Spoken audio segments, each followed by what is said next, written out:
नमस्कार दोस्तों, कहानी पसंद आए तो लाइक, शेयर और सब्सक्राइब जरूर करें। बहुत पुरानी बात है जब सूरज की किरणें आज की तरह तीखी नहीं बल्कि कोमल और सुनहरी हुआ करती थीं और गांवों में अभी भी पुरानी मान्यताओं की सुगंध हवा में तैरती थी। उन्हीं दिनों में किसी छोटे से कस्बे में एक कर्मकांडी ब्राह्मण परिवार रहता था। यह परिवार धन दौलत से तो कोसों दूर था, मगर धर्म, कर्म और मान मर्यादा में किसी से पीछे नहीं था। घर की दीवारें भले ही मिट्टी की थीं और छत पर खपरेल जगह जगह से टूटी हुई थी, परंतु घर के आंगन में तुलसी का पौधा हमेशा हरा भरा रहता था और सुबह शाम की आरती की घंटियां पूरे मोहल्ले में गूंजती थीं। इसी घर में एक के बाद एक 7 संतानों ने जन्म लिया था। सबसे बड़ी बेटी कावेरी थी, जिसका नाम पवित्र नदी के नाम पर रखा गया था। उसके बाद 5 और भाई बहन आए और फिर 7वें नंबर पर आई थी छोटी सी नीलमणि। जब नीलमणि का जन्म हुआ तो घर में खुशी कम और चिंता ज्यादा थी। एक और मुंह, एक और पेट, और वैसे भी घर की हालत दिन ब दिन बिगड़ती जा रही थी। नीलमणि के पिताजी पंडित रामनाथ एक सीधे सादे और ईमानदार ब्राह्मण थे। वह गांव-गांव जाकर पूजा पाठ कराते थे, यजमानों के घर कथा वार्ता सुनाते थे और जो कुछ दक्षिणा में मिलता था उसी से अपने बड़े से परिवार का पेट पालते थे। कभी कभी तो केवल मुट्ठी भर चावल या दाल ही मिलती थी। कभी यजमान खुश होता तो थोड़े से पैसे भी दे देता था, मगर यह सब इतना काफी नहीं था कि 7 बच्चों का पालन पोषण ठीक से हो सके। नीलमणि की माता, जिनका नाम गौरी देवी था, एक अत्यंत कर्मठ और धैर्यवान महिला थी। वह सुबह अंधेरे में उठकर घर के सारे काम निपटाती, बच्चों को तैयार करती, पति के लिए भोजन बनाती और फिर दिन भर घर की चौखट पर बैठकर किसी न किसी यजमान के लिए मौली के धागे बटती या पूजा की सामग्री तैयार करती। उनकी उम्र अभी 40 भी नहीं हुई थी, मगर गरीबी और संघर्ष ने उनके चेहरे पर समय से पहले ही झुर्रियां डाल दी थी। उनकी आंखों में हमेशा एक गहरी चिंता रहती थी, एक ऐसी चिंता जो माँ के सिवा और कोई नहीं समझ सकता। जब नीलमणि केवल 5 साल की थी, तभी एक बड़ी विपदा आ गई। पहले तो पिताजी रामनाथ को तेज बुखार आया। गांव के वैद्य ने जड़ी बूटियां दी, मगर कुछ असर नहीं हुआ। बुखार बढ़ता गया और उनका शरीर दिन ब दिन कमजोर होता गया। घर में पैसे नहीं थे कि शहर ले जाकर किसी अच्छे हकीम या डॉक्टर को दिखाया जाता। पंडित रामनाथ ने अपनी आखिरी सांसों में अपनी पत्नी और बड़ी बेटी कावेरी को बुलाया और कहा, मेरे जाने के बाद तुम सबको संभालना, छोटी छोटी बच्चियों का ख्याल रखना, इस घर में धर्म की लौ कभी बुझने मत देना। कुछ ही दिनों बाद पंडित रामनाथ इस दुनिया को छोड़कर चले गए। घर में मातम छा गया। सबसे बड़ा बेटा भी अभी केवल 15 साल का था और सबसे छोटी नीलमणि तो समझ भी नहीं पा रही थी कि क्या हो गया है। वह केवल इतना जानती थी कि अब पिताजी नहीं आएंगे और माँ रोज रोज रोती रहती हैं। पिता की मृत्यु के बाद पूरे परिवार का बोझ माँ गौरी देवी और बड़ी बेटी कावेरी के कंधों पर आ गया। कावेरी उस समय 18 साल की थी। उसकी शादी की बात चल रही थी, मगर पिता के गुजर जाने के बाद सब कुछ अटक गया। घर में न तो दहेज देने के पैसे थे और न ही विवाह के खर्चे उठाने की ताकत। इसलिए कावेरी ने खुद ही निर्णय लिया कि वह घर को संभालेगी, छोटे भाई बहनों की परवरिश करेगी और अपनी शादी की बात फिलहाल टाल देगी। कावेरी अत्यंत परिश्रमी और समझदार थी। वह पड़ोस की औरतों के साथ मिलकर मजदूरी करने जाने लगी। कभी किसी यजमान के घर पर साफ सफाई का काम करती, कभी गेहूं पीसने का काम मिल जाता, तो कभी किसी के खेत में कटाई के समय हाथ बहटाने जाती। घर की बड़ी बहन और बेटी होने के नाते उसे अपने छोटे भाई बहनों से बहुत प्यार था, खासकर सबसे छोटी नीलमणि से। नीलमणि बचपन से ही थोड़ी चंचल और जिद्दी थी। गोरा रंग, बड़ी बड़ी आंखें और लंबे घुंघराले बाल, देखने में वह बहुत सुंदर थी, मगर उसकी जिंदगी बिल्कुल सामान्य नहीं थी। घर में अक्सर खाने की कमी रहती थी। कभी कभी तो दिन में केवल एक बार ही रोटी मिलती थी और वह भी बिना दाल या सब्जी के। नीलमणि और उसके भाई बहन अक्सर भूखे पेट ही सो जाते थे। फिर भी कावेरी हमेशा कोशिश करती थी कि छोटों को पहले खाना मिले। वह खुद भूखी रहकर भी अपने भाई बहनों को खिला देती थी। घर की आर्थिक कठिनाइयों के बावजूद परिवार में धर्म कर्म का पालन कभी नहीं छूटा। माँ गौरी देवी रोज सुबह तुलसी के पौधे में जल चढ़ाती, घर में धूप दीप जलाती और भगवान से प्रार्थना करती कि उनके बच्चों का भला हो। नीलमणि बचपन से ही यह सब देखती रहती थी। उसे माँ की प्रार्थनाओं का मतलब तो ठीक से समझ नहीं आता था, मगर वह जानती थी कि माँ कुछ बहुत जरूरी काम कर रही हैं। धीरे धीरे परिवार के बड़े भाई बहनों ने काम धंधा सीखना शुरू किया। बड़े भाई ने खेतों में मजदूरी करना शुरू किया, तो बीच वाली बहनों ने घरेलू कामों में हाथ बटाना शुरू किया। नीलमणि अभी छोटी थी, इसलिए उसे खेलने कूदने की छूट थी, वह अक्सर गली में दूसरे बच्चों के साथ खेलती, मिट्टी की गुड़िया बनाती और कभी कभी पास के तालाब किनारे जाकर कंकड़ फेंकती रहती। परंतु उसके मासूम दिल में कहीं न कहीं एक अजीब सी बेचैनी रहती थी। वह देखती थी कि दूसरे बच्चों के पिता शाम को घर लौटते हैं, उन्हें गोद में उठाते हैं, उनके लिए गुड़ या मिठाई लाते हैं, मगर उसके घर में ऐसा कुछ नहीं था। पिता जा चुके थे और घर में केवल माँ की थकी हारी आवाज और कावेरी दीदी की ममता भरी डांट थी। कुछ सालों बाद माँ गौरी देवी का स्वास्थ्य भी बिगड़ने लगा। लगातार चिंता, कुपोषण और अत्यधिक मेहनत ने उनके शरीर को अंदर से खोखला कर दिया था। एक दिन अचानक उन्हें तेज सीने में दर्द हुआ और वह बिस्तर पर गिर पड़ी। कावेरी और बाकी सब बच्चे उनके चारों ओर इकट्ठे हो गए। नीलमणि, जो अब 10 साल की हो चुकी थी, माँ के पैर दबाने लगी। माँ ने उसके सिर पर हाथ फेरा और धीरे से कहा, बेटी, हमेशा धर्म के रास्ते पर चलना, कभी गलत राह मत पकड़ना। उस रात माँ गौरी देवी भी इस दुनिया को अलविदा कह गईं। अब नीलमणि पूरी तरह से अनाथ हो गई थी। उसके ऊपर केवल कावेरी दीदी की छाया बची थी, जो अब माँ, बहन और दोस्त सब कुछ बन गई थी। घर की आर्थिक हालत और भी खराब हो गई। यजमानों की संख्या कम हो गई थी, क्योंकि अब घर में कोई पंडित नहीं था जो ठीक से पूजा पाठ करवा सके। परिवार पूरी तरह से मजदूरी और भीख पर निर्भर हो गया। कावेरी ने अपने भाई बहनों को किसी तरह जिंदा रखा, परंतु यह सफर बेहद कठिन था। नीलमणि ने बचपन में ही जिंदगी की कठोर सच्चाइयों को देख लिया था। भूख, गरीबी, अभाव और समाज की उदासीनता। फिर भी उसके दिल में कहीं न कहीं एक आशा की किरण बची हुई थी। वह सोचती थी कि एक दिन उसकी भी शादी होगी, वह एक अच्छे घर में जाएगी और वहां उसे भी थोड़ी खुशी और सुकून मिलेगा। उसे क्या पता था कि जिंदगी उसके लिए और भी बड़ी परीक्षा लेकर आने वाली थी। समय का पहिया घूमता रहा और नीलमणि धीरे धीरे युवा होती गई। उसकी उम्र अब 16 साल की हो चुकी थी। गांव में लोग कहने लगे थे कि इतनी सुंदर लड़की का विवाह जल्द से जल्द कर देना चाहिए। कावेरी दीदी को भी यह चिंता सताने लगी थी। आखिरकार उसने गांव के कुछ पुराने परिचितों से बात की और नीलमणि के लिए रिश्ता ढूंढने लगी। कुछ ही महीनों में एक रिश्ता आया चंदनपुर गांव से। वहां भी एक ब्राह्मण परिवार रहता था और उनके बड़े बेटे ललित प्रसाद के लिए दुल्हन की तलाश थी। ललित प्रसाद की उम्र 22 साल थी। परिवार में उसकी विधवा माँ सोमवती देवी थी और एक छोटा भाई चंद्रिका प्रसाद था, जो उस समय 18 साल का था। ललित प्रसाद के पिता का देहांत कई साल पहले हो चुका था, इसलिए घर की सारी जिम्मेदारी माँ सोमवती और बड़े बेटे ललित के कंधों पर थी। जब रिश्ते की बात चली तो कावेरी दीदी ने सोमवती देवी से मुलाकात की। सोमवती एक कठोर और सीधी सादी महिला थी। उनकी आवाज में रोब था और चेहरे पर हमेशा एक गंभीरता छाई रहती थी। उन्होंने नीलमणि को देखा, उसके रंग रूप से प्रभावित हुई और उसकी सीधी सादी बातचीत से खुश भी हुई। हालांकि नीलमणि के परिवार की आर्थिक स्थिति अच्छी नहीं थी, मगर सोमवती को यह बात पसंद आई कि लड़की अच्छे संस्कारों वाले परिवार से है और धर्म कर्म में विश्वास रखती है। रिश्ता तय हो गया। विवाह की तैयारियां शुरू हो गईं। कावेरी दीदी ने अपनी सारी जमा पूंजी निकाल दी और नीलमणि की शादी के लिए थोड़े से गहने और कपड़े खरीदे।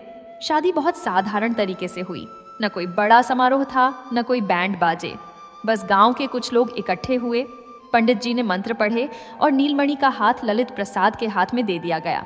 जब नीलमणि पहली बार चंदनपुर आई तो उसके मन में उम्मीदों का एक छोटा सा दीपक जल रहा था। उसे लगा कि अब उसकी जिंदगी बदल जाएगी, कि अब उसे भी एक घर मिलेगा, एक परिवार मिलेगा और शायद थोड़ी खुशी भी मिलेगी। चंदनपुर का घर उसके पुराने घर से थोड़ा बेहतर था। पक्की दीवारें थीं, आंगन में एक कुआं था और घर के पीछे थोड़ी सी जमीन थी जहां सब्जियां उगाई जाती थीं।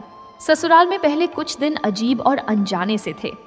नीलमणि को सब कुछ नया लग रहा था।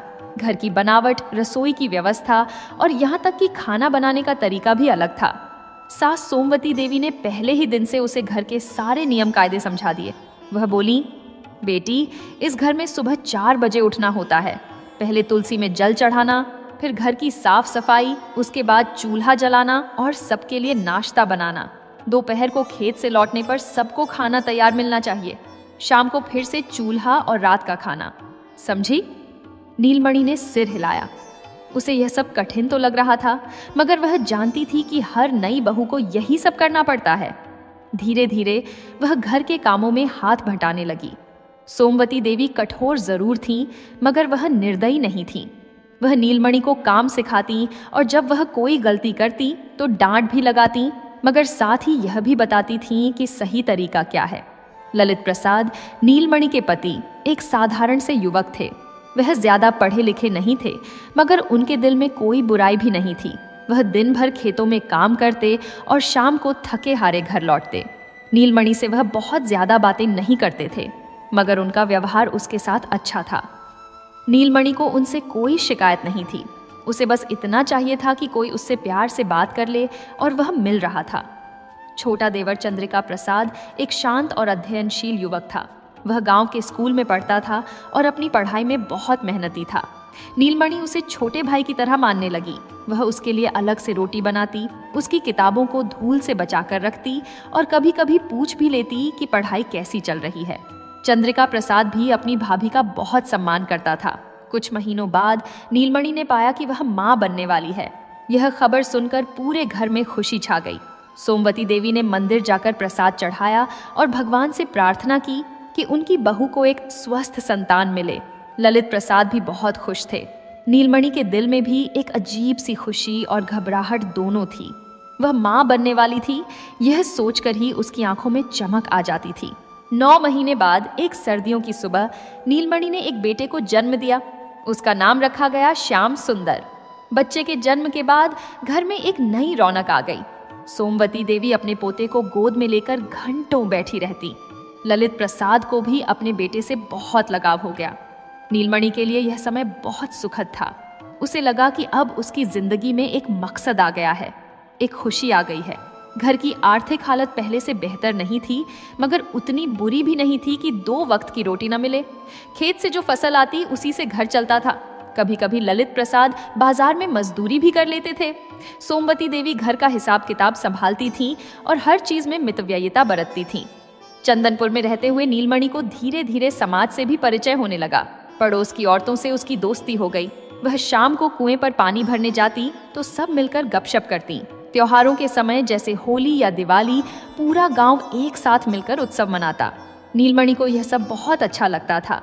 एक बार होली के त्योहार पर पूरे गांव में रंगों की बौछार हो रही थी। बच्चे इधर उधर भाग रहे थे, औरतें गा रही थीं और पुरुष ढोलक बजा रहे थे। नीलमणि ने भी अपने छोटे से बेटे श्याम सुंदर को गोद में लिया और आंगन में आ गई। सोमवती देवी ने उसके माथे पर गुलाल का टीका लगाया और कहा, खुश रहो बेटी, भगवान तुम्हें हमेशा सुखी रखे। उस दिन नीलमणि को लगा कि शायद उसकी जिंदगी में अब सब कुछ ठीक हो गया है। उसके पास एक घर है, एक परिवार है, एक बेटा है और लोग उसका सम्मान भी करते हैं।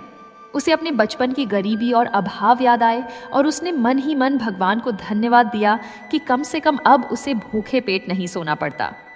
श्याम सुंदर धीरे धीरे बड़ा होने लगा। वह एक स्वस्थ और हंसमुख बच्चा था। नीलमणि उसे बहुत प्यार करती थी। वह उसे गोद में लेकर गाने सुनाती, उसके साथ खेलती और रात को उसे कहानियां सुनाकर सुलाती। सोमवती देवी भी अपने पोते से बहुत लगाव रखती थीं। वह अक्सर कहती, यह बच्चा हमारे घर की रौनक है, इसे अच्छे से पालना पोसना। ललित प्रसाद भी अपने बेटे को देखकर बहुत खुश होते थे। वह शाम को काम से लौटते तो सबसे पहले अपने बेटे को गोद में उठाते और उसके साथ खेलते। नीलमणि को देखकर अच्छा लगता था कि उसका पति उसके बेटे से कितना प्यार करता है। कुछ साल इसी तरह बीत गए। घर में सब कुछ शांत और सामान्य था। नीलमणि अपने कामों में व्यस्त रहती। सुबह से लेकर रात तक घर का काम, बच्चे की देखभाल, खेत में कभी कभी हाथ बटाना। सोमवती देवी उसे अब पहले जैसा कठोर नहीं डांटती। उन्होंने देख लिया था कि यह बहू ईमानदार है, मेहनती है और घर को अच्छे से संभाल सकती है। चंद्रिका प्रसाद की पढ़ाई भी अच्छी चल रही थी। वह अब शहर के कॉलेज में जाने लगा था। उसे पढ़ाई में बहुत रुचि थी और वह चाहता था कि वह कुछ बनकर दिखाए। सोमवती देवी उस पर बहुत गर्व करती। वह अक्सर नीलमणि से कहती, देखना बेटी, मेरा चंद्रिका एक दिन बड़ा आदमी बनेगा। नीलमणि भी अपने देवर के लिए दुआएं करती। उसे लगता था कि इस घर में सब कुछ ठीक चल रहा है, मगर जिंदगी अक्सर अचानक पलट जाती है और नीलमणि को यह नहीं पता था कि उसकी शांत और सुखमय जिंदगी में जल्द ही तूफान आने वाला है। फिलहाल वह अपने छोटे से संसार में खुश थी। उसके पास एक घर था, एक बेटा था और एक ऐसा परिवार था जो उसे अपना मानता था। यही उसके लिए बहुत था। वह हर रोज सुबह तुलसी के पौधे में जल चढ़ाती और प्रार्थना करती कि यह सुख हमेशा बना रहे। जब सब कुछ ठीक ठाक चल रहा था, तभी किस्मत ने एक बार फिर नीलमणि के जीवन में क्रूरता दिखाई। श्याम सुंदर लगभग 3 साल का हो चुका था और चंद्रिका प्रसाद अपनी पढ़ाई में व्यस्त था। घर में सब कुछ अपनी गति से चल रहा था, मगर एक दिन अचानक चंद्रिका प्रसाद को तेज बुखार आ गया। शुरू में तो सभी ने सोचा कि यह मौसम बदलने की वजह से आम बुखार है। सोमवती देवी ने घरेलू उपाय किए, तुलसी की पत्तियों का काढ़ा बनाया, माथे पर ठंडे पानी की पट्टी रखी और रात भर जागकर अपने बेटे की सेवा की। मगर बुखार उतरने का नाम ही नहीं ले रहा था। 2-3 दिन बीत गए और चंद्रिका की हालत बिगड़ती ही गई। उसे लगातार खांसी आने लगी और खांसी के साथ कभी कभी खून भी आने लगा। यह देखकर पूरे घर में दहशत फैल गई। सोमवती देवी के चेहरे का रंग उड़ गया। उन्हें समझ आ गया कि यह कोई साधारण बीमारी नहीं है। गांव के वैद्य को बुलाया गया। वैद्य जी ने चंद्रिका को देखा, उसकी नाड़ी जांची और फिर गंभीर मुद्रा में बोले, यह तपेदिक का लक्षण लग रहा है। इसे जल्द से जल्द शहर ले जाकर किसी अच्छे हकीम या डॉक्टर को दिखाना होगा, वरना। वैद्य जी ने अपनी बात बीच में ही रोक दी, मगर सबकी समझ में आ गया कि वह क्या कहना चाह रहे थे। तपेदिक, यह शब्द सुनते ही सोमवती देवी की आंखों में आंसू आ गए। उन दिनों में तपेदिक को राजरोग कहा जाता था और यह बीमारी लाइलाज मानी जाती थी। जो एक बार इसकी चपेट में आ जाता, उसे बचाना बहुत मुश्किल होता था। मगर सोमवती देवी एक माँ थी, और कौन सी माँ है जो अपने बेटे को बचाने की कोशिश नहीं करेगी। उन्होंने तुरंत निर्णय लिया कि चंद्रिका को शहर ले जाया जाए, मगर इसके लिए पैसों की जरूरत थी और घर में पैसे कहाँ थे। सोमवती देवी ने अपने पास जो थोड़ा सा सोना बचा हुआ था, शादी के समय का एक पुराना कंगन और कुछ चांदी के बर्तन, सब बेच दिया। उन पैसों से चंद्रिका को शहर ले जाया गया। शहर में एक हकीम थे जो तपेदिक का इलाज करते थे। उन्होंने चंद्रिका को देखा और कई तरह की दवाइयाँ दी। उन्होंने कहा कि अगर नियमित रूप से इलाज चलता रहा और मरीज को पौष्टिक भोजन मिलता रहा तो सुधार की उम्मीद है, मगर इलाज लंबा था और महंगा भी। हर हफ्ते दवाइयाँ लेनी पड़ती थीं और साथ ही दूध, घी, फल जैसी चीजें भी खिलानी पड़ती थीं। सोमवती देवी अपने बेटे के इलाज के लिए कुछ भी करने को तैयार थीं। उन्होंने अपनी बची खुची सारी पूंजी इलाज में लगा दी। जब पैसे खत्म होने लगे तो उन्होंने गांव के साहूकारों से कर्ज लिया। ललित प्रसाद ने भी दिन रात मेहनत करना शुरू कर दिया। वह खेतों में दोगुनी मेहनत करने लगे और साथ ही बाजार में मजदूरी भी करने लगे। नीलमणि ने भी घर का सारा काम संभाल लिया। अब सोमवती देवी का पूरा समय चंद्रिका की सेवा में जाता था। नीलमणि सुबह से रात तक काम करती, घर की साफ सफाई, खाना बनाना, कपड़े धोना, श्याम सुंदर की देखभाल और साथ ही चंद्रिका के लिए अलग से हल्का और पौष्टिक भोजन बनाना। वह इतना काम करती थी कि रात को जब सोने जाती तो उसके हाथ पैर दर्द से टूटने लगते थे, मगर वह कभी कोई शिकायत नहीं करती थी। चंद्रिका उसका देवर था और हिंदू परंपरा में देवर को भाई से भी बढ़कर माना जाता है। चंद्रिका का इलाज महीनों चलता रहा। कभी लगता कि वह ठीक हो रहा है तो कभी अचानक फिर बुखार आ जाता। हकीम ने कहा था कि उसे पूरी तरह से आराम की जरूरत है, इसलिए उसकी पढ़ाई भी रुक गई। यह बात चंद्रिका को बहुत दुख देती थी। वह अक्सर रोते हुए अपनी माँ से कहता, माँ, मैं पढ़ना चाहता हूँ, मुझे कुछ बनना है, मगर ये बीमारी मुझे खत्म कर देगी। सोमवती देवी उसे दिलासा देती, नहीं बेटा, तू ठीक हो जाएगा, भगवान की कृपा से सब ठीक हो जाएगा, बस तू हिम्मत रख। मगर इस सब के बीच घर की आर्थिक स्थिति बिगड़ती जा रही थी। जो भी कमाई होती वह सब दवाइयों और खाने पीने में चली जाती। घर में अब पहले जैसा सुख चैन नहीं रह गया था। हर किसी के चेहरे पर चिंता की लकीरें दिखाई देने लगी थीं। ललित प्रसाद, जो पहले से ही बहुत जिम्मेदार नहीं थे, अब और भी उदासीन होते जा रहे थे। उन्हें लगने लगा था कि भाई की बीमारी कभी खत्म नहीं होगी और वह जिंदगी भर इसी तरह मेहनत मजदूरी करते रहेंगे। धीरे धीरे वह घर की जिम्मेदारियों से कतराने लगे। वह अक्सर दोस्तों के साथ बैठकर ताश खेलते या शराब पीते दिखाई देने लगे। जब सोमवती देवी उन्हें टोकती तो वह बस इतना कहते, माँ, मैं क्या करूं? दिन भर इतनी मेहनत करता हूं, क्या थोड़ा आराम भी नहीं कर सकता? नीलमणि को अपने पति का यह बदलता व्यवहार अच्छा नहीं लग रहा था। पहले ललित प्रसाद कम से कम घर की चिंता करते थे, मगर अब वह बिल्कुल बेपरवाह हो गए थे। वह अक्सर देर रात घर लौटते और कभी कभी तो नशे में धुत होकर आते। नीलमणि उन्हें संभालती, उन्हें खाना खिलाती, मगर उसके दिल में एक अजीब सी बेचैनी होने लगी थी। घर का माहौल दिन ब दिन भारी होता जा रहा था। सोमवती देवी हर समय चिंता में डूबी रहती। चंद्रिका की हालत में सुधार तो हो रहा था, मगर बहुत धीरे धीरे। नीलमणि पर काम का बोझ इतना बढ़ गया था कि वह थक हार कर चूर हो जाती थी। श्याम सुंदर अभी छोटा था, इसलिए उसे ज्यादा समझ नहीं थी कि घर में क्या हो रहा है।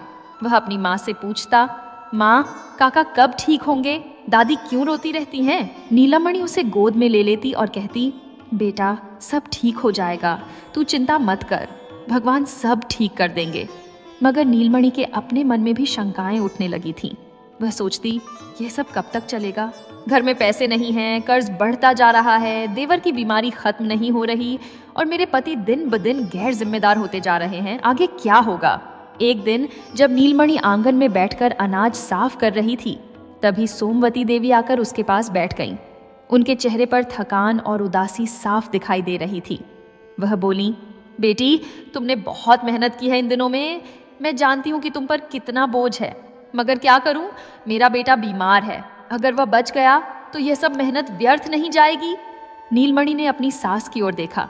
उनकी आंखों में आंसू थे। नीलमणि का दिल भर आया। वह बोली, माँ जी, आप ऐसा मत कहिए। चंद्रिका मेरा देवर है, उसकी सेवा करना मेरा कर्तव्य है। आप बस यह प्रार्थना कीजिए कि वह जल्दी ठीक हो जाए। सोमवती देवी ने नीलमणि के सिर पर हाथ फेरा और बोली, भगवान तुम्हें सुखी रखे बेटी, तुम सच में एक अच्छी बहू हो। मगर इस सब के बावजूद घर की स्थिति में कोई सुधार नहीं हो रहा था। कर्ज का बोझ बढ़ता जा रहा था, ललित प्रसाद की लापरवाही बढ़ती जा रही थी और चंद्रिका की बीमारी अभी भी पूरी तरह खत्म नहीं हुई थी। हकीम ने कहा था कि अगले कुछ महीने और इलाज चलाना होगा, तभी पूरी तरह ठीक होने की उम्मीद है। नीलमणि के मन में अब एक गहरा भय बैठने लगा था। वह सोचती, अगर यह सब ऐसे ही चलता रहा तो हम सब बर्बाद हो जाएंगे। घर में न पैसे हैं, न कोई सहारा। मेरे पति तो जैसे घर की परवाह ही छोड़ चुके हैं। मैं अकेली कब तक सब कुछ संभालूंगी? रातों को जब सब सो जाते तो नीलमणि अकेली आंगन में बैठकर आसमान की ओर देखती और भगवान से प्रार्थना करती, हे भगवान, मुझे ताकत दो, इस घर को संभालने की ताकत दो। मेरे देवर को ठीक करो और मेरे पति को समझ दो। मैं अब थक चुकी हूँ। मगर जिंदगी की इस मुश्किल घड़ी में नीलमणि को नहीं पता था कि उसकी परीक्षा अभी खत्म नहीं हुई है। असली तूफान तो अब भी आना बाकी था, जो उसकी पूरी जिंदगी को उलट पलट कर रख देने वाला था। जब घर में मुसीबतों का पहाड़ टूट रहा था, तभी नीलमणि के जीवन में एक नया किरदार प्रवेश करने वाला था। एक ऐसा किरदार जो उसकी जिंदगी को हमेशा के लिए बदल देने वाला था। यह किरदार था सेवक राम, जो उनके पड़ोस में ही रहता था। सेवक राम एक 40 साल का मझोला कद का आदमी था। उसकी आंखों में एक अजीब सी चमक थी, ऐसी चमक जो देखने में तो मासूम लगती थी, मगर उसके पीछे कुछ और ही मंशा छिपी होती थी। सेवक राम का अपना एक छोटा सा कारोबार था। वह अनाज और दाल तेल की दुकान चलाता था और गांव में उसे एक सफल व्यापारी माना जाता था। उसकी अपनी पत्नी थी और 2 जवान बेटे भी थे। बाहर से देखने पर सेवक राम एक सभ्य और भला आदमी दिखता था। लोग उसे दानी और दयालु मानते थे। सेवक राम का घर नीलमणि के घर से थोड़ी ही दूरी पर था। वह अक्सर गली से गुजरते हुए सोमवती देवी के घर के सामने रुक जाता और पूछता, माताजी, चंद्रिका की तबीयत कैसी है? कुछ जरूरत हो तो बताइएगा। सोमवती देवी, जो एक सीधी सादी और भोली महिला थीं, उसकी इस हमदर्दी को सच्चा मानती और उसका धन्यवाद करती। धीरे धीरे सेवक राम ने अपनी चालाकी दिखानी शुरू कर दी। वह जानता था कि इस घर में पैसों की बहुत तंगी है। एक दिन उसने सोमवती देवी से कहा, माताजी, अगर आपको दवाइयों के लिए पैसों की जरूरत हो तो मुझसे बेझिझक मांग लीजिए। पड़ोसी का धर्म होता है कि मुसीबत में काम आए। सोमवती देवी ने पहले तो मना कर दिया, मगर जब हालात और बिगड़ गए और साहूकार से लिया हुआ कर्जा भी वापस मांगा जाने लगा तो उन्हें मजबूरन सेवक राम से उधार लेना पड़ा। सेवक राम ने बड़ी सहजता से पैसे दे दिए और कहा, माताजी, यह पैसे नहीं, ये तो सेवा का मौका है। आप जब चाहें लौटा देना, कोई जल्दी नहीं। सोमवती देवी ने उसे आशीर्वाद दिया और सोचा कि भगवान ने मुसीबत में एक अच्छा इंसान भेज दिया। मगर सेवक राम की असली मंशा कुछ और ही थी। उसकी नज़र नीलमणि पर पड़ चुकी थी। नीलमणि की खूबसूरती और उसका सीधा सादा स्वभाव सेवक राम को आकर्षित कर रहा था। वह जानता था कि इस घर में नीलमणि की हालत कमज़ोर है, उसके पति लापरवाह हैं, घर में पैसों की तंगी है और नीलमणि पर काम का भारी बोझ है। ऐसे में उसे लगा कि अगर वह थोड़ी चालाकी से काम ले तो नीलमणि को अपने जाल में फंसाया जा सकता है। ललित प्रसाद का व्यवहार दिन ब दिन और भी बुरा होता जा रहा था। वह अब शराब पीने के साथ साथ जुए में भी पैसे गंवाने लगे थे। कभी कभी तो वह 2-3 दिन घर ही नहीं आते थे। जब आते भी थे तो गुस्से में होते और किसी से ठीक से बात नहीं करते। सोमवती देवी ने उन्हें समझाने की बहुत कोशिश की, मगर ललित प्रसाद अब किसी की सुनने को तैयार नहीं थे। नीलमणि के लिए यह समय बेहद कठिन था। उसका पति उसकी परवाह नहीं करता था, घर में पैसों की कमी थी और देवर की बीमारी अभी भी पूरी तरह ठीक नहीं हुई थी। वह दिन भर काम करती और रात को थक कर चूर हो जाती। कभी कभी उसका मन करता कि वह किसी से अपना दुख बांट दे, मगर किससे? सास तो खुद चिंता में डूबी रहती थीं और पति तो जैसे उसकी परवाह ही छोड़ चुके थे। ऐसे में सेवक राम ने अपना खेल शुरू किया। वह अक्सर दुकान से नीलमणि के घर सामान भिजवाता, कभी दाल, कभी चावल, कभी गुड़ या तेल। वह कहलवाता, यह उधार है, जब मर्जी हो तब पैसे दे देना। सोमवती देवी इसे पड़ोसी की मदद समझती, मगर सेवक राम की नीयत कुछ और ही थी। एक दिन नीलमणि बाजार से सामान लेने के लिए सेवक राम की दुकान पर गई। उस दिन ललित प्रसाद घर पर नहीं थे और सोमवती देवी चंद्रिका की सेवा में लगी थीं। नीलमणि ने दुकान पर पहुंचकर सेवक राम से कहा, भैया थोड़ा आटा और दाल चाहिए, पैसे अब भी नहीं हैं, महीने के आखिर में दे दूंगी। सेवक राम ने मुस्कुराते हुए कहा, बहन जी पैसों की बात मत करो, तुम्हारे घर में इतनी मुसीबतें हैं, मैं तो बस थोड़ा सहारा देने की कोशिश कर रहा हूँ। उसने सामान बांधा और नीलमणि को देते हुए धीरे से बोला, अगर कभी कोई और जरूरत हो तो बेझिझक बता देना, मैं हमेशा तुम्हारी मदद के लिए तैयार हूँ। नीलमणि ने उसकी बात को साधारण मदद समझा और धन्यवाद देकर घर लौट आई, मगर सेवक राम ने उस दिन से नीलमणि के प्रति अपना आकर्षण और बढ़ा दिया। वह अक्सर बहाने बनाकर उनके घर के पास से गुजरता और जब भी नीलमणि दिखाई देती तो उसकी नजरें उस पर टिक जाती। धीरे धीरे सेवक राम की भेंटें बढ़ने लगीं। वह कभी फल लेकर आता, कभी मिठाई। वह कहता, यह श्याम सुंदर के लिए लाया हूँ, बच्चों को मीठा अच्छा लगता है। सोमवती देवी उसे एक भले इंसान की तरह देखती और उसकी मेहमाननवाजी करती, मगर नीलमणि को धीरे धीरे कुछ अजीब सा लगने लगा। उसे महसूस होने लगा कि सेवक राम की नजरें कुछ ज्यादा ही उस पर टिकती हैं। जब वह सेवक राम से बात करती तो सेवक राम की आवाज में एक अजीब सी मिठास होती जो उसे असहज कर देती थी। मगर नीलमणि एक सीधी सादी और भोली औरत थी। उसने सोचा कि शायद वह बेवजह सोच रही है और सेवक राम तो बस एक अच्छा पड़ोसी है जो उनकी मदद कर रहा है। एक दिन ललित प्रसाद 3 दिन से घर नहीं लौटे थे। सोमवती देवी बहुत परेशान थी और नीलमणि भी चिंतित थी। चंद्रिका की हालत फिर से बिगड़ गई थी और उसे फिर से शहर ले जाना पड़ा था। घर में बिल्कुल पैसे नहीं थे। नीलमणि सोच रही थी कि क्या करे, तभी सेवक राम आ गया। उसने सोमवती देवी से पूछा, माताजी, चंद्रिका की तबीयत फिर से खराब हो गई क्या? सोमवती देवी ने दुखी स्वर में कहा, हाँ बेटा, फिर से शहर ले जाना पड़ा, मगर अब तो पैसे भी खत्म हो गए हैं। सेवक राम ने तुरंत अपनी जेब से कुछ नोट निकाले और सोमवती देवी के हाथ में रख दिए। उसने कहा, माताजी, यह लीजिए, दवाइयों के लिए काम आ जाएगा और जब जरूरत हो मुझे बताइएगा। सोमवती देवी की आंखों में आंसू आ गए। उन्होंने सेवक राम को आशीर्वाद दिया और कहा, बेटा, भगवान तुम्हारा भला करे, तुम सच में एक बहुत अच्छे इंसान हो। सेवक राम मुस्कुराया, मगर उसकी मुस्कुराहट के पीछे एक गहरी चालाकी छिपी थी। वह जानता था कि अब इस घर में उसका कर्ज इतना बढ़ गया है कि लोग उसे एहसान का बोझ महसूस करने लगे हैं, और जब किसी पर एहसान का बोझ होता है तो उसे नियंत्रित करना आसान हो जाता है। सेवक राम ने अब नीलमणि के साथ सीधे बात करने की कोशिश शुरू कर दी। एक दिन जब नीलमणि कुएं पर पानी भरने गई थी, सेवक राम वहां आ गया। उसने नीलमणि से पूछा, भाभी जी, तुम्हारी तबीयत कैसी है? तुम बहुत थकी थकी सी लग रही हो। नीलमणि ने उत्तर दिया, बस ऐसे ही, काम का थोड़ा बोझ है। सेवक राम ने सहानुभूति दिखाते हुए कहा, तुम पर इतना बोझ है और तुम्हारे पति तो जैसे घर की परवाह ही छोड़ चुके हैं। यह ठीक नहीं है, एक औरत को भी थोड़ा आराम चाहिए होता है। नीलमणि को उसकी बात सुनकर थोड़ा अजीब लगा। वह अपने पति के बारे में किसी बाहर वाले से बात नहीं करना चाहती थी। उसने बस इतना कहा, सब ठीक हो जाएगा, और जल्दी से पानी भरकर घर लौट आई। मगर सेवक राम हार मानने वाला नहीं था। वह धीरे धीरे नीलमणि के करीब आने की कोशिश करता रहा। वह उसे छोटी छोटी चीजें देता, कभी फूल, कभी मिठाई, कभी कोई फल। वह कहता, यह तुम्हारे लिए है, तुम इतना काम करती हो, थोड़ा अपना भी ख्याल रखो। नीलमणि के मन में अब एक द्वंद्व शुरू हो गया था। वह सेवक राम की मदद के लिए आभारी थी, क्योंकि घर की मुसीबतों में उसने सच में मदद की थी, मगर दूसरी तरफ उसे सेवक राम का व्यवहार थोड़ा अजीब भी लगने लगा था। वह समझ नहीं पा रही थी कि उसे क्या करना चाहिए। घर का माहौल और भी बिगड़ता जा रहा था। ललित प्रसाद अब महीनों घर से गायब रहने लगे थे। उन्होंने शहर में कुछ बुरे लोगों की संगत कर ली थी और अब वे जुए और शराब में पूरी तरह डूब चुके थे। नीलमणि अकेली पड़ती जा रही थी।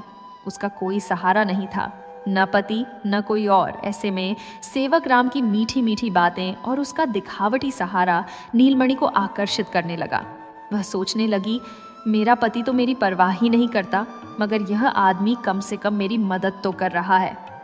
यह सोच उसके मन में धीरे धीरे जड़ें जमाने लगी और यही वह खतरनाक शुरुआत थी जो नीलमणि को बर्बादी की ओर ले जाने वाली थी।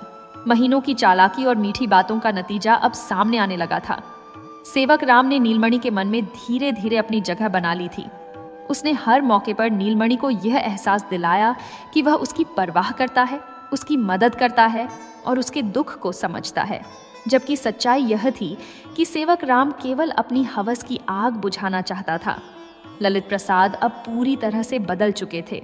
वह महीनों घर नहीं आते थे और जब आते भी थे तो नशे में धुत होते। उन्हें न तो अपनी पत्नी की परवाह थी, न बेटे की, न माँ की और न ही बीमार भाई की। सोमवती देवी ने हार मान ली थी। वह जानती थी कि उनका बड़ा बेटा अब उनके हाथ से निकल चुका है। ऐसे में नीलमणि का मन टूट चुका था। वह एक ऐसी औरत थी जिसे जीवन में कभी प्यार और सम्मान नहीं मिला था। बचपन में गरीबी ने उसे कुचला और शादी के बाद उसके पति ने उसे अकेला छोड़ दिया। ऐसे में जब सेवक राम ने उसे थोड़ा ध्यान और सहारा दिया तो नीलमणि उसकी ओर आकर्षित होने लगी। यह आकर्षण प्रेम नहीं था, बल्कि एक टूटे हुए मन की बेबसी थी। एक दिन सेवक राम ने नीलमणि से अकेले में बात करने का मौका ढूंढ लिया। वह शाम का समय था। सोमवती देवी चंद्रिका की देखभाल में व्यस्त थीं और श्याम सुंदर खेलने गया हुआ था। सेवक राम घर के पिछवाड़े में आया, जहां नीलमणि कपड़े धो रही थी। उसने धीरे से आवाज लगाई, नीलमणि। नीलमणि चौंक गई। उसने पलट कर देखा तो सेवक राम वहां खड़ा था। उसने पूछा, तुम यहाँ कैसे? अगर किसी ने देख लिया तो? सेवक राम ने मुस्कुराते हुए कहा, मुझे तुमसे कुछ जरूरी बात करनी है, मैं अब और नहीं रुक सकता। नीलमणि, मैं तुम्हें बहुत पसंद करता हूँ। तुम इस घर में बहुत दुखी हो, तुम्हारा पति तुम्हारी कोई कदर नहीं करता। मैं तुम्हें इस नरक से बाहर निकाल सकता हूँ। मेरे साथ चलो, मैं तुम्हें खुश रखूंगा। नीलमणि के पैरों तले जमीन खिसक गई। उसने कभी सोचा भी नहीं था कि सेवक राम की मंशा यह है। वह घबराकर बोली, ये तुम क्या कह रहे हो? तुम्हारी अपनी पत्नी है, बच्चे हैं और मैं एक सधवा औरत हूँ। यह सब गलत है। सेवक राम ने उसका हाथ पकड़ने की कोशिश की और बोला, गलत सही समाज तय करता है, मगर क्या समाज ने तुम्हें कुछ दिया? तुम्हारे पति ने तुम्हें क्या दिया? सिवाय दुख और अपमान के कुछ नहीं। मेरे साथ आओ, मैं तुम्हें वह सब दूंगा जो तुम्हें मिलना चाहिए, इज्जत, सुख और प्यार। नीलमणि ने अपना हाथ छुड़ाया और बोली, नहीं, मैं ऐसा नहीं कर सकती। यह पाप है। तुम यहाँ से चले जाओ, वरना मैं सास जी को बुला लूंगी। सेवक राम का चेहरा सख्त हो गया। उसने धमकी भरे लहजे में कहा, नीलमणि, तुम भूल रही हो कि मेरा तुम्हारे घर पर कितना कर्ज है। तुम्हारी सास ने मुझसे इतने पैसे उधार लिए हैं कि अगर मैं चाहूं तो तुम्हारा यह घर भी बिकवा सकता हूं। सोच लो क्या करना है। यह कहकर सेवक राम चला गया और नीलमणि वहीं जमीन पर बैठकर रोने लगी। उसकी समझ में नहीं आ रहा था कि वह क्या करे। एक तरफ धर्म और मर्यादा थी, दूसरी तरफ घर की बदहाली और सेवक राम की धमकी। उसके बाद के कुछ दिन नीलमणि के लिए बेहद कठिन थे। सेवक राम ने अपना दबाव बढ़ा दिया। वह बार बार नीलमणि से मिलने की कोशिश करता, उसे डराता और साथ ही मीठी बातों का जाल भी बिछाता। उसने नीलमणि से कहा, देखो, तुम्हारी जिंदगी यहाँ बर्बाद हो रही है। तुम्हारा पति तुम्हें छोड़ चुका है। तुम्हारी सास तुम्हें नौकरानी से ज्यादा कुछ नहीं समझती। मेरे साथ आओ, मैं तुम्हें रानी बनाकर रखूंगा। नीलमणि का मन कमजोर पड़ने लगा। उसकी अपनी जिंदगी में कोई खुशी नहीं थी। उसका पति उसे छोड़ चुका था घर में हर दिन संघर्ष था और उसके ऊपर काम का इतना बोझ था कि वह टूट चुकी थी। ऐसे में सेवक राम की बातें उसे लुभाने लगी। वह सोचने लगी, शायद वह सही कह रहा है, शायद मुझे एक नई शुरुआत करनी चाहिए। और एक दिन नीलमणि ने वह गलती कर दी जो उसकी पूरी जिंदगी बदल देने वाली थी। एक रात जब घर में सब सो रहे थे, नीलमणि चुपके से घर से निकली और सेवक राम के साथ भाग गई। उसने अपने बेटे श्याम सुंदर को भी साथ ले लिया। अगली सुबह जब सोमवती देवी ने देखा कि नीलमणि और श्याम सुंदर गायब हैं, तो पूरे घर में हड़कंप मच गया। उन्होंने पूरे गांव में खोजा, मगर कहीं कोई पता नहीं चला। फिर किसी ने बताया कि रात में नीलमणि को सेवक राम के साथ गांव से बाहर जाते देखा गया था। यह खबर जंगल की आग की तरह पूरे गांव में फैल गई। लोग सोमवती देवी के घर के सामने इकट्ठे होने लगे। कुछ लोग सहानुभूति दिखा रहे थे तो कुछ लोग ताने मार रहे थे।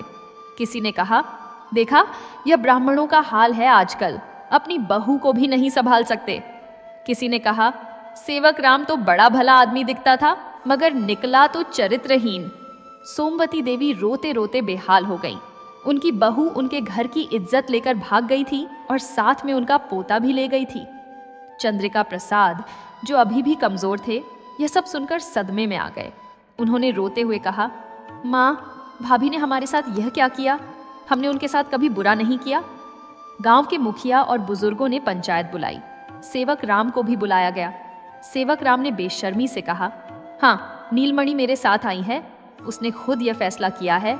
उसका पति उसे छोड़ चुका है तो मैंने उसे सहारा दिया। पंचायत में बहस होने लगी। कुछ लोगों ने कहा कि सेवक राम को सजा मिलनी चाहिए क्योंकि उसने एक विवाहित औरत को बहकाया। कुछ लोगों ने कहा कि नीलमणि भी उतनी ही दोषी है क्योंकि उसने अपनी मर्जी से यह कदम उठाया। अंत में पंचायत ने फैसला सुनाया कि अगर नीलमणि सेवक राम के साथ रहना चाहती है तो उसे सेवक राम के घर में ही रहना होगा और सेवक राम को नीलमणि की पूरी जिम्मेदारी लेनी होगी। साथ ही ललित प्रसाद को बुलाकर यह पूछा जाएगा कि वह क्या करना चाहते हैं। मगर ललित प्रसाद को जब यह खबर मिली तो उन्होंने कोई दिलचस्पी नहीं दिखाई। वह पहले से ही अपनी पत्नी को छोड़ चुके थे, इसलिए उन्हें कोई फर्क नहीं पड़ा। उन्होंने बस इतना कहा, जो हो गया सो हो गया, मुझे अब उससे कोई मतलब नहीं। नीलमणि अब सेवक राम के घर में थी। पहले कुछ दिन तो सेवक राम ने उसके साथ अच्छा व्यवहार किया। उसने नीलमणि को अच्छे कपड़े दिए, अच्छा खाना खिलाया और उसे दिलासा दिया कि अब सब कुछ ठीक हो जाएगा। मगर धीरे धीरे असलियत सामने आने लगी। सेवक राम की पत्नी और उसके बेटों ने नीलमणि को घर में घुसने ही नहीं दिया। उन्होंने कहा, यह औरत हमारे घर में नहीं रहेगी, इसे बाहर रखो। सेवक राम ने नीलमणि के लिए घर के पिछवाड़े में एक छोटा सा कमरा दे दिया जहां नौकर चाकर रहते थे। नीलमणि को अब समझ आने लगा कि उसने कितनी बड़ी गलती कर दी है। गांव वाले अब नीलमणि को बुरी नजर से देखने लगे। जब भी वह बाहर निकलती तो लोग उस पर उंगलियां उठाते और बात करना बंद कर दिया। बच्चे उसके बेटे श्याम सुंदर को चिढ़ाते और कहते, तेरी माँ भाग गई थी। नीलमणि की आंखों से आंसू बहने लगे। उसे अब एहसास हो रहा था कि उसने समाज, धर्म और अपने परिवार के साथ विश्वासघात किया है। सेवक राम ने जो वादे किए थे वह सब झूठे निकले। वह उसे रानी नहीं बल्कि एक रखैल की तरह रख रहा था, मगर अब पीछे लौटने का रास्ता नहीं था। सोमवती देवी ने नीलमणि को माफ नहीं किया। गांव ने उसे बहिष्कृत कर दिया। ललित प्रसाद ने उसे त्याग दिया। नीलमणि अब एक ऐसी औरत बन गई थी जिसका न कोई घर था, न कोई सम्मान, न कोई भविष्य। उसने लालच में आकर एक पल में अपनी पूरी जिंदगी बर्बाद कर दी थी। और सबसे बड़ी सजा यह थी कि उसके बेटे श्याम सुंदर को भी इस सब का खामियाजा भुगतना पड़ रहा था। वह एक मासूम बच्चा था, मगर समाज ने उसे भी अपनी माँ के पाप का हिस्सेदार मान लिया था। नीलमणि रोज रात को जागती और सोचती कि काश वह उस दिन सेवक राम की बातों में न आती, काश उसने धैर्य रखा होता। मगर अब पछताने से क्या होता? जो हो गया सो हो गया। उसकी जिंदगी अब एक अंधेरी सुरंग बन चुकी थी जिसमें कहीं कोई रोशनी दिखाई नहीं दे रही थी। अध्याय 6, नई जिंदगी। सेवक राम के साथ और नई पीढ़ी। सेवक राम के घर में नीलमणि की जिंदगी वैसी नहीं थी जैसा उसने सपने में सोचा था। जो आदमी उसे रानी बनाकर रखने का वादा कर रहा था, वही आदमी अब उसे नौकरानी से बेहतर नहीं समझता था। घर के पिछवाड़े में जो छोटा सा कमरा नीलमणि को दिया गया था वह बमुश्किल 8 फुट का था। दीवारें गीली थीं, छत से पानी टपकता था और खिड़की इतनी छोटी थी कि हवा भी ठीक से नहीं आती थी। मगर नीलमणि के पास कोई विकल्प नहीं था। वह वापस नहीं जा सकती थी क्योंकि समाज ने उसे बहिष्कृत कर दिया था। सेवक राम की पत्नी रामकुमारी एक कठोर और तीखे स्वभाव की महिला थी।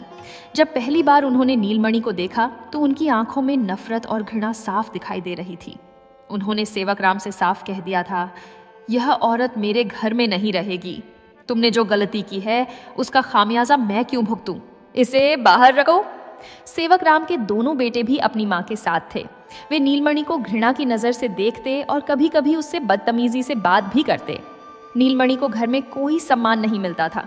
वह सिर्फ सेवक राम की हवस का साधन बन गई थी और घर में उसकी हैसियत एक नौकरानी से ज्यादा नहीं थी। महीने भर बाद नीलमणि को पता चला कि वह फिर से मां बनने वाली है। इस बार यह बच्चा सेवक राम का था। यह खबर सुनकर सेवक राम खुश तो हुआ, मगर उसने कोई विशेष खुशी नहीं मनाई। उसकी पत्नी रामकुमारी ने तो यह सुनकर और भी ज्यादा नफरत दिखाई। वह बोली, अब यह औरत इस घर में अपनी जड़ें जमाना चाहती है, मगर मैं इसे कभी अपनी बराबरी में नहीं आने दूंगी। 9 महीने बाद नीलमणि ने एक बेटी को जन्म दिया। उसका नाम रखा गया अनु। जन्म के समय न तो कोई खुशी का माहौल था, न कोई उत्सव। बस एक बच्ची का जन्म हुआ और नीलमणि ने उसे अपने सीने से लगा लिया। उसे देखकर नीलमणि की आंखों में आंसू आ गए।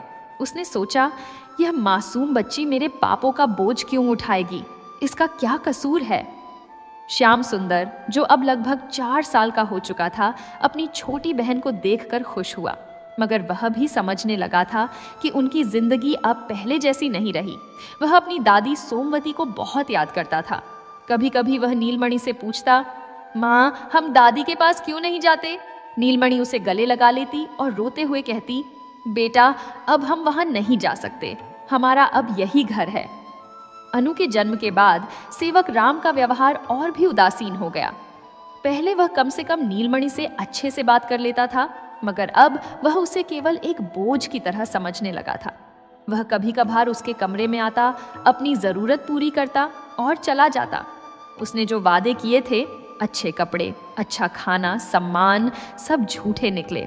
नीलमणि को वही पुराने फटे कपड़े पहनने को मिलते और खाने में घर का बचा खुचा मिलता।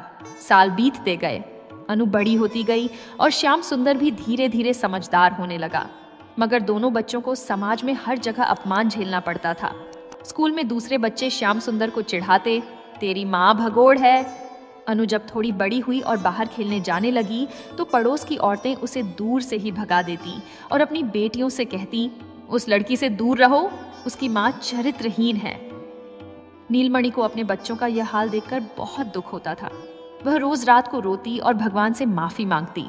उसे लगता कि उसने जो पाप किया है उसकी सजा उसके मासूम बच्चों को मिल रही है। फिर एक दिन अचानक सेवक राम को दिल का दौरा पड़ा। घर में हड़कंप मच गया। उसे तुरंत शहर के अस्पताल में भर्ती कराया गया, मगर डॉक्टरों ने कोशिश करके हार मान ली। 3 दिन बाद सेवक राम की मृत्यु हो गई। सेवक राम की मृत्यु के बाद नीलमणि के लिए जीना और भी मुश्किल हो गया। रामकुमारी और उनके बेटों ने साफ कर दिया कि अब नीलमणि को इस घर में रहने का कोई हक नहीं है। रामकुमारी ने नीलमणि से कहा, तुम्हारे कारण मेरे पति ने पाप किया, अब वह नहीं रहे तो तुम्हें भी इस घर में रहने की जरूरत नहीं, निकल जाओ यहाँ से। नीलमणि ने गिड़गिड़ाते हुए कहा, मगर मेरी बेटी, वह तो आपके पति की बेटी भी है, कम से कम उसका हक तो।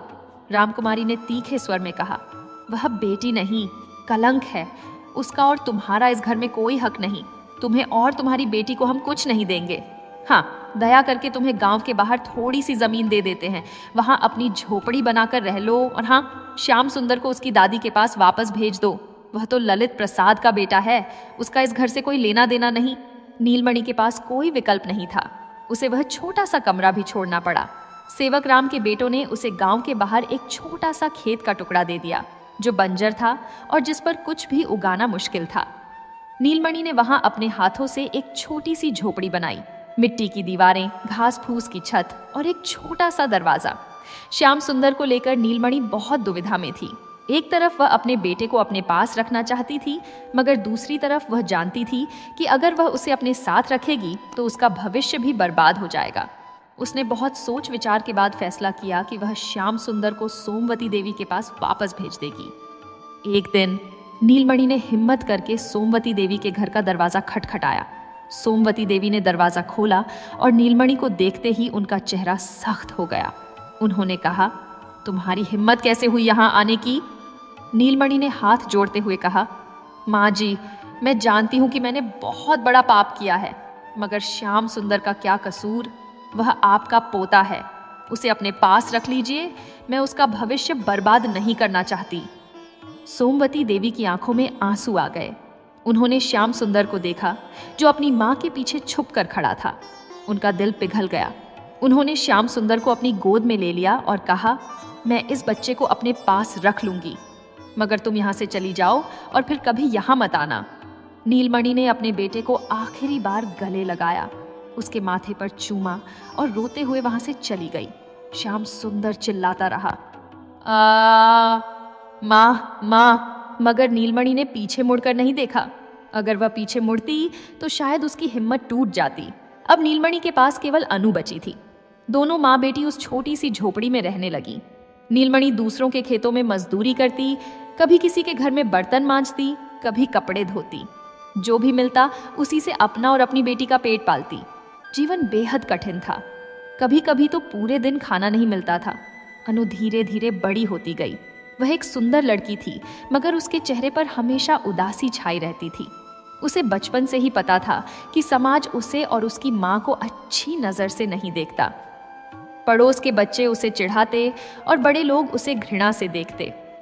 नीलमणि रोज रात को अपनी बेटी को सीने से लगाकर रोती और सोचती कि उसने एक गलती में आकर अपनी और अपने बच्चों की जिंदगी कैसे बर्बाद कर दी। सेवक राम ने जो वादे किए थे वह सब झूठे निकले। उसने उसे रानी नहीं बनाया बल्कि एक रखैल बनाकर रखा, और जब वह मर गया तो उसके बेटों ने नीलमणि को ठोकर मारकर बाहर निकाल दिया। नीलमणि की झोपड़ी ठंडी और सूनी थी। वहां न तो कोई तुलसी का पौधा था, न कोई मंदिर, न कोई आरती की घंटी। बस एक माँ थी और उसकी मासूम बेटी जो अपने अंधकारमय भविष्य की ओर बढ़ रही थी। समय का पहिया घूमता रहा, मगर नीलमणि और उसके बच्चों के लिए हर दिन एक नई चुनौती लेकर आता था। समाज ने उन्हें कभी माफ नहीं किया। नीलमणि की एक गलती का खामियाजा उसके मासूम बच्चों को भी भुगतना पड़ रहा था। यह समाज का क्रूर चेहरा था, जहां गलती करने वाले को तो सजा मिलती ही है, मगर उसके साथ साथ उसकी आने वाली पीढ़ियों को भी उस पाप का बोझ ढोना पड़ता है। श्याम सुंदर अब अपनी दादी सोमवती देवी के पास रह रहा था। सोमवती देवी ने उसे अपने पास रखकर बहुत अच्छा काम किया था। वह जानती थी कि बच्चे का कोई कसूर नहीं है, और उन्होंने अपने पोते को पूरे प्यार और लगन से पाला। मगर गांव के लोगों ने श्याम सुंदर को भी नहीं बख्शा। स्कूल में जब भी श्याम सुंदर जाता तो दूसरे बच्चे उसे चिढ़ाते।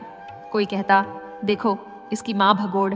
कोई कहता, इसकी माँ ने घर की इज्जत मिट्टी में मिला दी। श्याम सुंदर चुपचाप यह सब सुनता और अपने आंसू पी जाता। उसे अपनी माँ की याद आती, मगर साथ ही उसके मन में माँ के लिए गुस्सा भी था। वह सोचता, माँ ने ऐसा क्यों किया? उन्होंने मुझे इस दुनिया में इतना अपमान झेलने के लिए छोड़ दिया। मगर सोमवती देवी ने कभी हार नहीं मानी। उन्होंने श्याम सुंदर को समझाया, बेटा, लोग क्या कहते हैं ये तुम्हारे हाथ में नहीं है, मगर तुम क्या बनते हो ये तुम्हारे हाथ में है। तुम्हें मेहनत करनी है, पढ़ाई करनी है, और इतना बड़ा बनना है कि लोगों की जबानें बंद हो जाएं। सोमवती देवी के छोटे बेटे चंद्रिका प्रसाद अब स्वस्थ हो चुके थे। उनकी तपेदिक की बीमारी लंबे इलाज के बाद ठीक हो गई थी। वह पढ़ाई पूरी करके एक स्कूल में शिक्षक बन गए थे। उन्होंने अपनी भतीजी श्याम सुंदर की पढ़ाई में बहुत मदद की। वह उसे घर पर ही पढ़ाते, उसे प्रेरणा देते और उसे बताते कि शिक्षा ही वह हथियार है जो उसे समाज में सम्मान दिला सकती है। श्याम सुंदर बहुत मेहनती लड़का था। उसने अपनी दादी और काका के प्रोत्साहन से खूब मन लगाकर पढ़ाई की।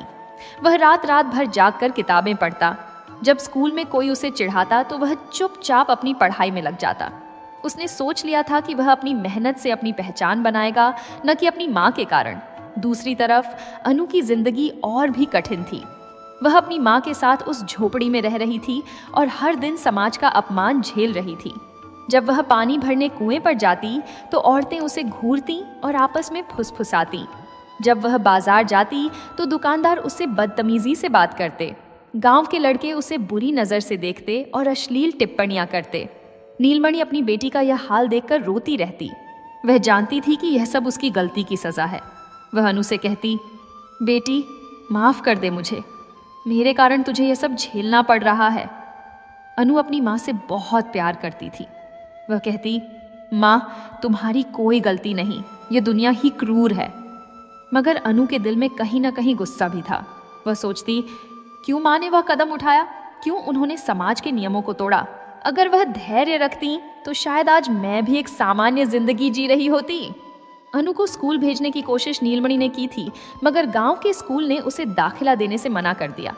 उन्होंने कहा, हम ऐसी लड़की को स्कूल में नहीं रख सकते, इससे बाकी बच्चों पर बुरा असर पड़ेगा। नीलमणि ने बहुत गिड़गिड़ाई, मगर किसी ने नहीं सुना। अनु की शिक्षा अधूरी रह गई। जैसे जैसे अनु बड़ी होती गई, उसका स्वभाव विद्रोही होता गया। वह समाज के नियमों को मानने से इनकार करने लगी। वह कहती, अगर समाज ने मुझे स्वीकार नहीं किया तो मैं भी समाज को स्वीकार नहीं करूंगी। वह अक्सर गांव के बाहर अकेली घूमती और कभी कभी ऐसे लड़कों से बात करती जो अच्छे नहीं थे। नीलमणि उसे समझाती, बेटी ऐसा मत कर, तू अपनी जिंदगी और बर्बाद कर लेगी। मगर अनु किसी की नहीं सुनती थी। उसके मन में इतना गुस्सा भर गया था कि वह खुद को नष्ट करने पर तुली हुई थी।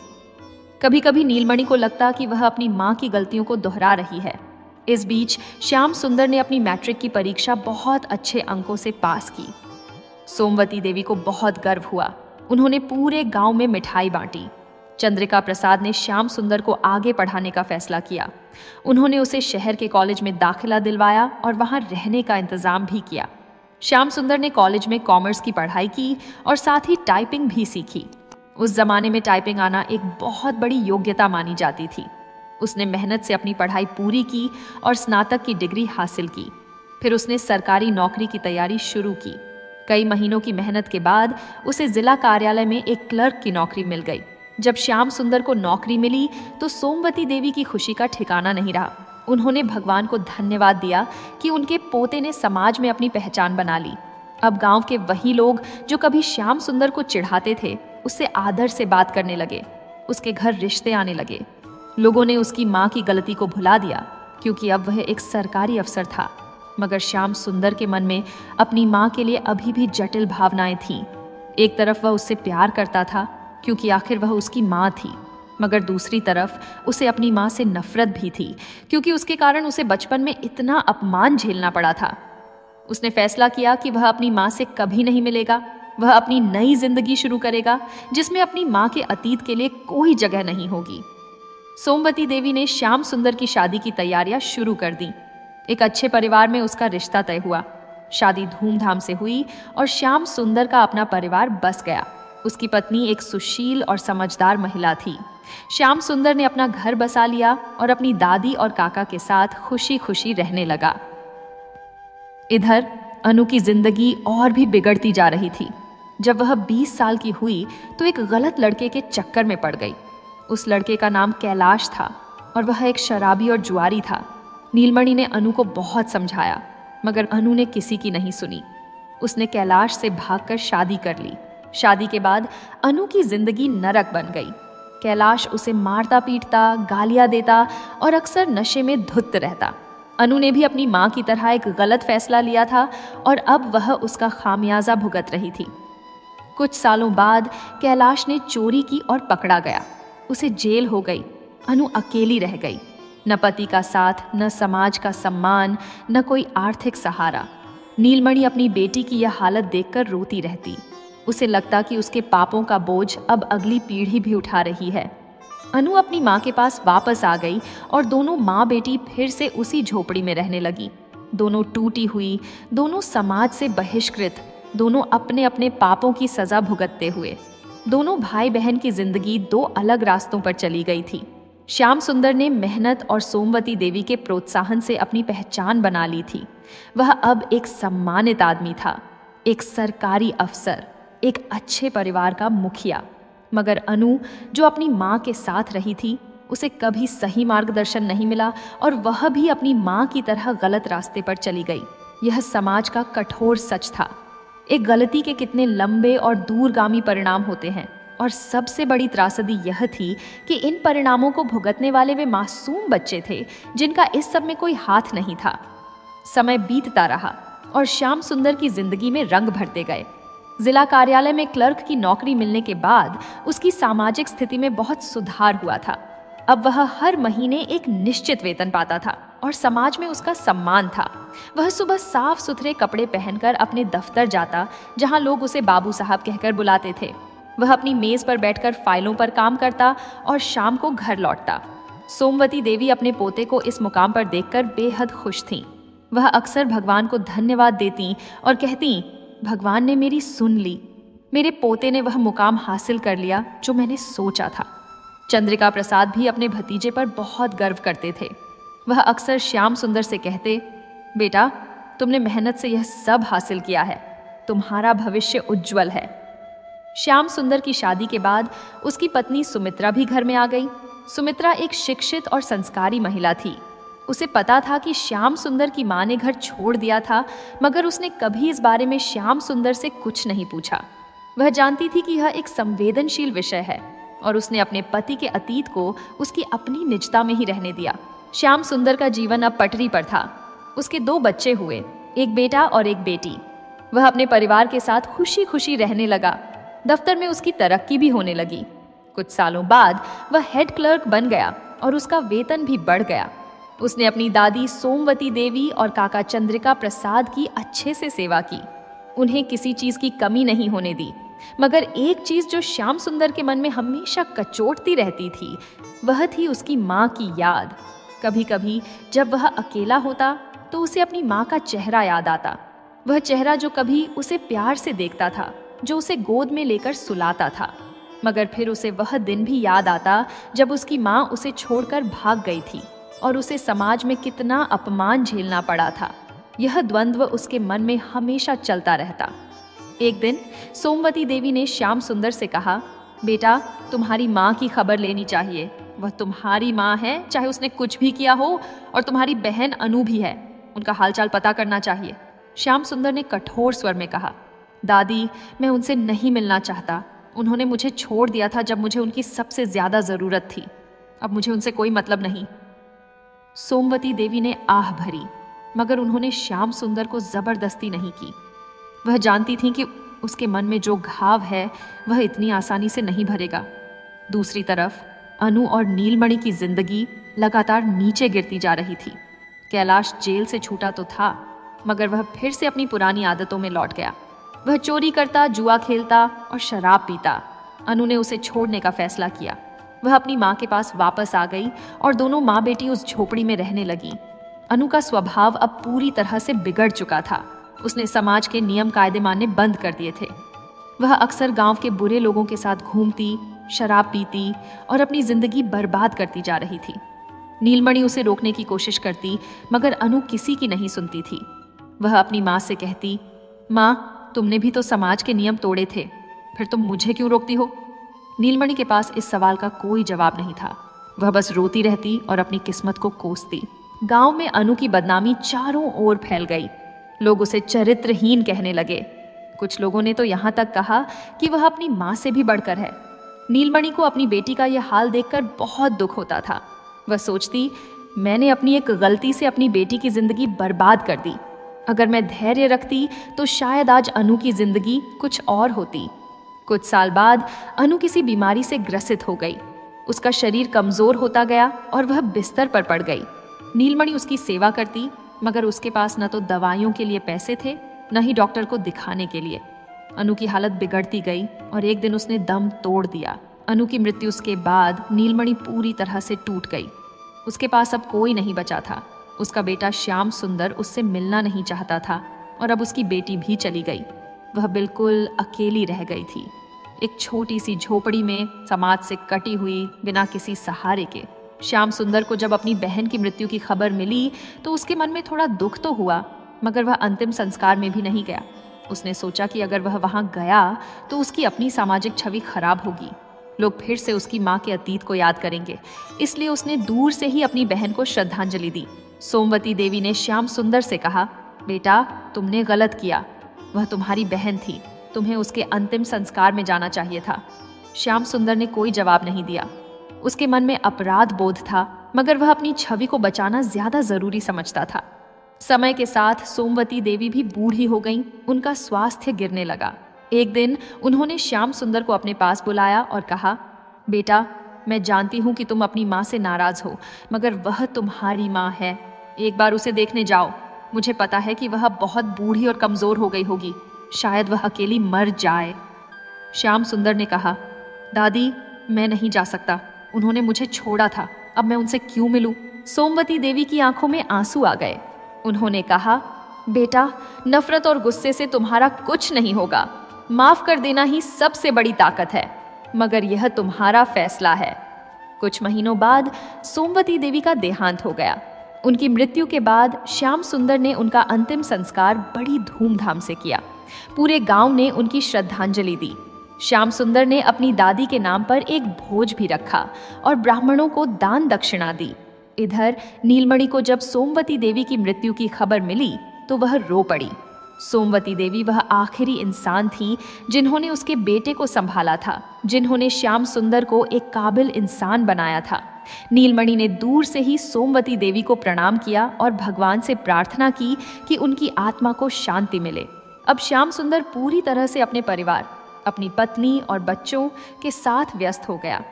उसकी जिंदगी में अब केवल उसका काम और उसका परिवार था। उसकी माँ के लिए उसके मन में कहीं कोई जगह नहीं बची थी। उसने अपनी माँ को पूरी तरह से भुला दिया था, जैसे वह कभी उसकी जिंदगी में थी ही नहीं। और नीलमणि, वह अपनी झोपड़ी में अकेली पड़ी रहती और बीते दिनों को याद करती। उसे याद आता कि कैसे एक समय वह भी एक खुशहाल घर की बहू थी, कैसे उसका भी एक परिवार था, मगर एक गलत फैसले ने सब कुछ बर्बाद कर दिया। उसका बेटा उससे नफरत करता था, उसकी बेटी मर चुकी थी और अब वह बिल्कुल अकेली रह गई थी। दोनों भाई बहन के रास्ते पूरी तरह से अलग हो चुके थे। श्याम सुंदर ने अपनी मेहनत और दादी के सहारे से अपनी जिंदगी बना ली थी और अब वह एक सम्मानित जीवन जी रहा था। मगर अनु, जो अपनी माँ के साथ रही, उसे कभी सही मार्गदर्शन नहीं मिला और उसने अपनी माँ की गलतियों को दोहराया। एक का जीवन सफल हुआ और दूसरी की जिंदगी बर्बाद। यह जीवन का कठोर सत्य था। किस्मत और परिस्थितियां कैसे दो भाई बहनों की जिंदगी को दो अलग दिशाओं में ले जा सकती हैं। वर्ष बीतते गए और नीलमणि अब एक वृद्ध महिला बन चुकी थी। उसके बाल पूरी तरह सफेद हो चुके थे, चेहरे पर गहरी झुर्रियां पड़ गई थीं और शरीर इतना कमजोर हो गया था कि वह ठीक से चल भी नहीं पाती थी।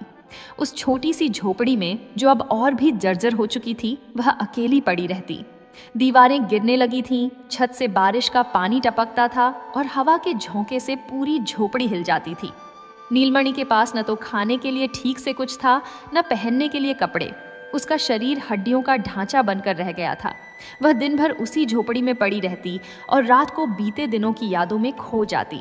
कभी कभी कोई दयालु व्यक्ति दरवाजे पर थोड़ा सा खाना रख जाता तो वह उसी से अपना पेट भरती, मगर ऐसे लोग बहुत कम थे। ज्यादातर लोग तो उससे नफरत करते थे और उसे पापी औरत कहते थे। गांव के बच्चे अक्सर उसकी झोपड़ी के पास से गुजरते हुए उस पर पत्थर फेंकते और चिल्लाते, देखो वह पापी बुढ़िया। नीलमणि चुपचाप यह सब सहती।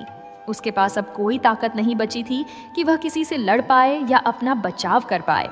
वह बस भगवान से प्रार्थना करती कि जल्दी से उसे इस दुनिया से उठा लें। उसके मन में हर पल पछतावा रहता। वह सोचती, काश मैंने वह कदम नहीं उठाया होता, काश मैंने धैर्य रखा होता, काश मैंने सेवक राम की बातों में न आकर अपने धर्म और परिवार को चुना होता। आज मेरे पास मेरा बेटा होता, मेरी बेटी जिंदा होती और मैं एक सम्मानित बुढ़िया होती। मगर अब पछताने से क्या होता? जो बीत गया वह वापस नहीं आ सकता था। नीलमणि ने कई बार अपने बेटे श्याम सुंदर से मिलने की कोशिश की थी। एक बार वह हिम्मत करके उसके घर के दरवाजे तक गई थी, मगर जब श्याम सुंदर ने दरवाजा खोला और अपनी माँ को देखा तो उसने बिना कुछ कहे दरवाजा बंद कर दिया। नीलमणि वहीं दरवाजे पर बैठकर रोती रही, मगर श्याम सुंदर ने दरवाजा नहीं खोला। उसकी पत्नी सुमित्रा ने उससे कहा, क्या हुआ? कौन थी वह बूढ़ी औरत? श्याम सुंदर ने कठोर स्वर में कहा, कोई भिखारिन होगी, जाने दो। उसने अपनी पत्नी को यह नहीं बताया कि वह उसकी माँ थी। नीलमणि को अपने बेटे का यह व्यवहार देखकर बहुत दुख हुआ। उसे लगा कि उसने अपनी एक गलती से अपने बेटे का प्यार हमेशा के लिए खो दिया। धीरे धीरे नीलमणि का स्वास्थ्य और बिगड़ता गया। उसे अब बुखार रहने लगा और शरीर में दर्द होता रहता, मगर डॉक्टर को दिखाने के लिए न तो पैसे थे, न ही कोई उसे लेकर जाने वाला। वह अपनी झोपड़ी में पड़ी रहती और भगवान से प्रार्थना करती कि उसे जल्दी से इस दुनिया से मुक्ति मिल जाए।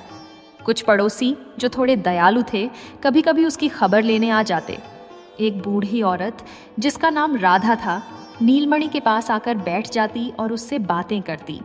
एक दिन राधा ने नीलमणि से पूछा, बहन, तुम्हारे बेटे को तुम्हारी इतनी बुरी हालत की खबर है, वह क्यों नहीं आता? नीलमणि की आंखों में आंसू आ गए। उसने कहा, उसे मेरी कोई परवाह नहीं, मैंने उसके साथ बहुत बुरा किया था, अब वह मुझे माफ नहीं करना चाहता। राधा ने कहा, मगर बेटा तो बेटा होता है, माँ चाहे कुछ भी करे, बेटे को उसकी सेवा करनी चाहिए। नीलमणि ने सिर हिलाया और बोली, नहीं बहन, मैंने जो पाप किया है उसकी सजा मुझे भुगतनी ही होगी। मेरा बेटा सही है, वह अपनी जिंदगी जी रहा है और यह ठीक है। एक रात नीलमणि की हालत बहुत ज्यादा खराब हो गई। उसे तेज बुखार आ गया और वह बेहोश हो गई। राधा ने किसी तरह श्याम सुंदर को खबर भिजवाई कि उसकी माँ बहुत बीमार है, मगर श्याम सुंदर नहीं आया। उसने संदेश भेजा, मुझे उससे कोई मतलब नहीं। नीलमणि पूरी रात अकेली तड़पती रही। उसे अपने जीवन की सारी यादें याद आने लगीं।